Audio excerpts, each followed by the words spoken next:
አንተ ጎበዝ በጉብዝና ደስ ይበልህ፣ በጉብዝና ወራት ልብ ደስ ይበለው። በልብም መንገድ አይኖች የሚያዩትን ሂድ። ዳሩ ግን ስለዚህ ነገር ሁሉ እግዚአብሔር ወደ ፍርድ እንዲያመጣ እወቅ። መክብብ ምዕራፍ 11 ቁጥር 9 ላይ እንደፈለግኩን አንተ ጎበዝ ደስ ይበልህ፣ ልብ የወደደውን ነገር አድርግ። በልብም መንገድ አይኖች የሚያዩትን የፈለከው ሂድ አድርገው ይላል። ግን መጨረሻ ላይ ግን ይሄንን ሁሉ ካለ በኋላ ዳሩ ግን አለው። ዳሩ ግን ስለዚህ ነገር ሁሉ እግዚአብሔር ወደ ፍርድ እንዲያመጣ እወቅ ይላል።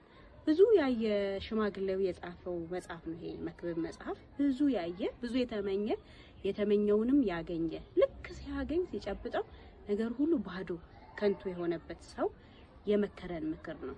ስለዚህ ይሄ ሰው ሰለሞን በህይወቱ መጨረሻ ላይ እንደጻፈው ይነገራል። መክብብ መጽሐፍ ብዙ አይቶ ብዙ ተመኝቶ ብዙ ለፍቶ ኋላ ሲጨብጠው ግን ከንቱ ባዶ ሆኖበት ስለዚህ ለጎበዝ ዛሬ በጉብዝና ላይ ላለ ምክር ይሰጣል ማለት ነው። እንደፈለግኩን ደስ ይበል፣ ግን የመጨረሻውን ዘመን በፍርድ በእግዚአብሔር ፊት ምን ቆሞን አስብ፣ የጨለማውንም ቀን ደግሞ አስብ ይላል።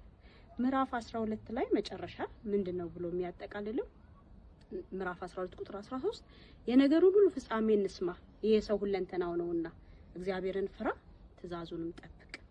ይሄ የሰው ሁሉ ሁለንተና ነው፣ እግዚአብሔርን መፍራት ትእዛዙንም መጠበቅ። እዚህ ምዕራፍ ላይ በጉብዝና ወራት ፈጣሪን ማሰብ፣ የጭንቅ ቀን ሳይመጣ ፈጣሪን ማሰብ እንዳለብን ይመክራል ማለት ነውና ይሄ እግዚአብሔርን ማዕከል ያላደረገ ህይወት እንዴት ከንቱ ባዶ እንደሆነ የሚያሳይ ነው። ዛሬ ህይወታችን ማዕከል ማን ነው? እግዚአብሔር ነው ወይንስ ሌሎች ነገሮች?